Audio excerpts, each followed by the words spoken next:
Welcome to RM biology.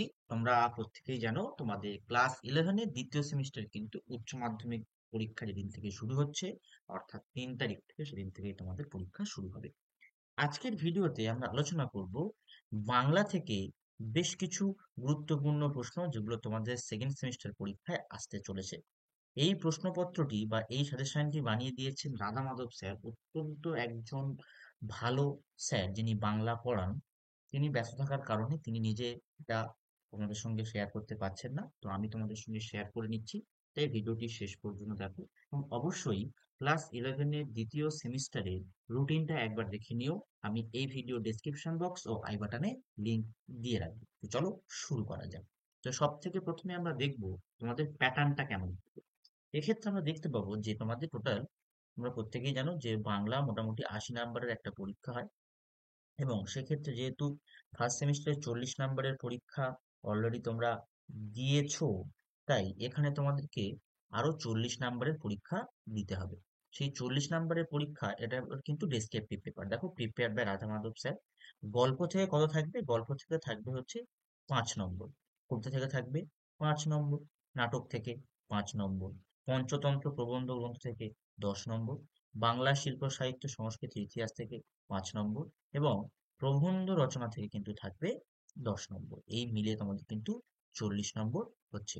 সেই 40 নম্বরের জন্য এই যে পার্টিকুলার পার্ট গুলো আছে, অর্থাৎ গল্প, কবিতা, নাটক, পঞ্চতন্ত্র, প্রবন্ধ গ্রন্থ, বাংলা শিল্প সাহিত্য সংস্কৃতির ইতিহাস, প্রবন্ধ রচনা থেকে রেসপেক্টিভ রাধা মাধব স্যার তোমাদের জন্য কি কি কোশ্চেন পাঠিয়েছে একবার দেখে নাও।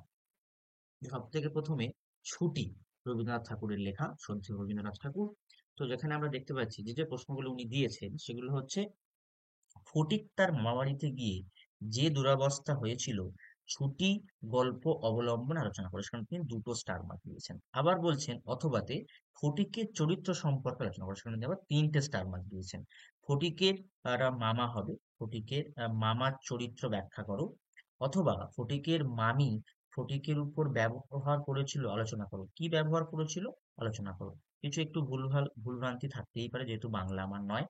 ছুটি গল্পে বর্ণিত বালক দলের খেলার দৃশ্যটি বর্ণনা করো। এখন আমার ছুটি হয়েছে মা, এখন আমি বাড়ি যাচ্ছি। এখানে কে কার সম্পর্কে কথা বলছে? বক্তার এই আকুলতার কারণ কি ছিল? স্কুলে এত বড় নির্বোধ অমনোযোগী বালক আর ছিল না। বালকটি কে? বালকের সম্পর্কে এরূপ মন্তব্যের কারণ কি? এই সকল প্রশ্নগুলো, অর্থাৎ এখানে দেখো 8খানা প্রশ্ন আছে। এই 8টা প্রশ্নের মধ্যে দেখো, সব থেকে গুরুত্বপূর্ণ যদি বলতে হয় সেটা হচ্ছে ছুটি গল্পের সার্থকতা ছোট গল্প হিসাবে আলোচনা করো, এটা। এবং এই যে প্রশ্নটা, এই দুটো প্রশ্ন কিন্তু বেশ গুরুত্বপূর্ণ। তার সাথে সাথে ফটিকের মামার চরিত্র বা ফটিকের মামির চরিত্রও কিন্তু আসতে পারে। তো চলো পরবর্তীতে আমরা চলে যাই। তেলেনাপোতা আবিষ্কার প্রেমেন্দ্র মিত্রের। তার মধ্যে দেখো 6খানা প্রশ্ন দেওয়া হয়েছে। 6খানা প্রশ্নের মধ্যে 3 নম্বর প্রশ্ন, 5 নম্বর প্রশ্ন এবং 6 নম্বর প্রশ্ন অত্যন্ত গুরুত্বপূর্ণ তোমাদের জন্য করে দিয়েছেন রেসপেক্টেড রাধা মাধব স্যার। এরপরে যদি আমরা চলে যাই ভাব সম্মেলন বিদ্যাপতির, সেক্ষেত্রে দেখতে পাচ্ছি প্রথম যে প্রশ্নটি রয়েছে, প্রথম প্রশ্নে বলা হচ্ছে ভাব সম্মেলন কাকে বলে? পাঠ্য ভাব সম্মেলন পদ অনুসরণে রাধা চরিত্রটি সম্পর্কে আলোচনা করে। অথবা ভাব সম্মেলন বলতে কি বোঝো? পাঠ্য ভাব সম্মেলন পরে রাধার আনন্দের চিত্র কিভাবে ফুটে উঠেছে আলোচনা করো। এই যে প্রশ্নটি অত্যন্ত গুরুত্বপূর্ণ। দেখো, তোমরা স্টার মার্কসের কোয়ান্টিটি দেখেই বুঝতে পারছো।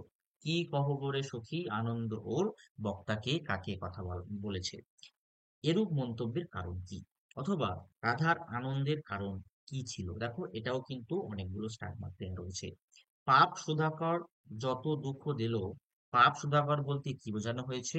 এই দুঃখ বক্তা কিভাবে পেয়েছিল? শীতের অগ্নি পিয়া গিরিশের বা, বক্তাকে তাকে উদ্দেশ্য করে এরূপ মন্তব্য করেছেন। মন্তব্যটি তাৎপর্য লেখো। প্রিয়া মুখ দর্শনে তত সুখ ভেল, প্রিয়া মুখ দর্শন বলতে কি বোঝানো হয়েছে?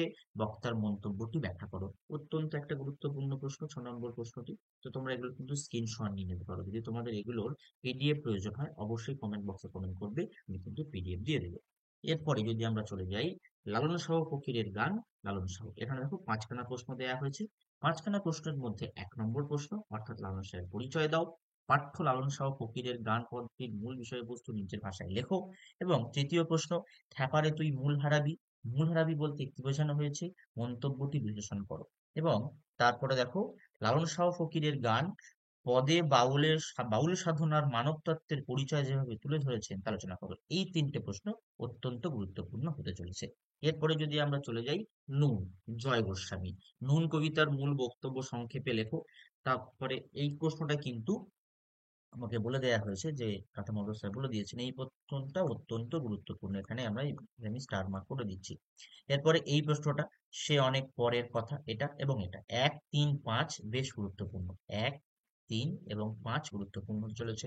এরপরে তোমাদের যে ক্লাস 11-এর সেকেন্ড সেমিস্টার হয় সেখানে একটি নাটক পড়তো, একটাই নাটক আছে, সেটা হচ্ছে আগুন। এখান থেকে যে গুরুত্বপূর্ণ প্রশ্নগুলো করতে পারো, দেখো এই 6টা প্রশ্ন অত্যন্ত গুরুত্বপূর্ণ। সেক্ষেত্রে ওনার কথা অনুযায়ী 3 নম্বর প্রশ্ন, 4 নম্বর প্রশ্ন, তারপরে তোমার 5 নম্বর প্রশ্ন, এই যে প্রশ্নগুলো কিন্তু বেশ বেশ গুরুত্বপূর্ণ হতে চলেছে। এরপরে যদি আমরা চলে আসি পঞ্চতন্ত্র যে প্রবন্ধ গ্রন্থ সৈয়দ মুস্তফা আলীর, সেখান থেকে কিন্তু এই প্রশ্নগুলো, যেমন বই কেনা যে পাঠটা আছে সেখান থেকে এই 5টা প্রশ্ন গুরুত্বপূর্ণ, তার মধ্যে ওনার বক্তব্য অনুযায়ী 5 নম্বর প্রশ্নটি বেশ গুরুত্বপূর্ণ। এরপরে যদি আমরা চলে যাই আজব শহরের কলকাতা এবং 25শে বৈশাখ। আজব শহরের কলকাতার জন্য 2 নম্বর প্রশ্নটি এবং 4 নম্বর প্রশ্নটি। 25শে বৈশাখের জন্য 3খানা প্রশ্ন দেওয়া আছে, 3টে প্রশ্ন তোমরা অবশ্যই করে নিতে পারবে। আশা করি এইসব প্রশ্নগুলো অবশ্যই তোমাদের করা আছে, তোমাদের সমস্ত প্রাইভেট টিউটরের কাছে পড়ো বা তোমাদের স্কুলে কিন্তু এই সমস্ত প্রশ্ন হয়তো করানো রয়েছে। যদি না করা থাকে অবশ্যই করে নিও। তোমাদের কয়েকদিন পরেই কিন্তু পরীক্ষা শুরু হতে চলেছে। তোমাদের পরীক্ষা কিন্তু সেকেন্ড হাফ থেকে হবে। অবশ্যই রুটিনটা এবং টাইমটা দেখে নিও, কারণ টাইমটা পরিবর্তন করা হয়েছে। দেখো, আড্ডা থেকে এই 4টে প্রশ্ন গুরুত্বপূর্ণ। এবার যদি আমরা বাংলা শিল্প সাহিত্যে সংস্কৃতি ইতিহাসে চলে আসি, সেখান থেকে এই যে প্রশ্নগুলো রয়েছে তার মধ্যে সব থেকে গুরুত্বপূর্ণ সেটা হচ্ছে বাংলা নাট্য সাহিত্যের ইতিহাসে দ্বিজেন্দ্রনাথ রায়ের, এটা দেখো একই প্রশ্ন দুবার হয়ে গেছে, এটা দিতে পারো তোমরা, একই প্রশ্ন দুবার হয়ে গেছে। বাংলা উপন্যাসে শরৎচন্দ্র চট্টোপাধ্যায়ের অবদান, বাংলা নাট্য সাহিত্যের ইতিহাসে গিরিশচন্দ্র ঘোষের অবদান, তারপরে বিহারীলাল চক্রবর্তীর অবদান, ঈশ্বরচন্দ্র বিদ্যাসাগরের অবদান, এই প্রশ্নগুলো গুরুত্বপূর্ণ। এরপরে আমরা একদম শেষ পার্টে চলে এসেছি, প্রবন্ধ রচনা।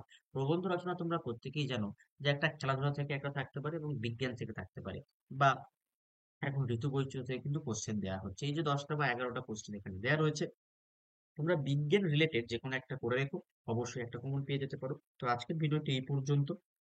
যারা চ্যানেলে নতুন, চ্যানেলটি অবশ্যই অবশ্যই করে সাবস্ক্রাইব করে নিও। পরবর্তী ভিডিও তোমাদের জন্য আসতে চলেছে ইংলিশের এরকমই বেশ কিছু গুরুত্বপূর্ণ কোশ্চেন বা গুরুত্বপূর্ণ সাজেশন, খুব নাম করা একজন স্যারের কাছ থেকে। আমি সেটা এই ভিডিওতে রিভিল করছি না, আমি রিভিল করবো কিন্তু পরবর্তী ভিডিওতে। তাই অবশ্যই সাজেশনটা পাওয়ার জন্য চ্যানেলটি সাবস্ক্রাইব করে নাও, প্রচুর প্রচুর পরিমাণে শেয়ার করে দাও, যাতে সমস্ত বন্ধু বান্ধব এরকম সাজেশন পেতে পারে এবং উপকৃত হয় তাদের ক্লাস 11-এর দ্বিতীয় সেমিস্টার পরীক্ষার জন্য।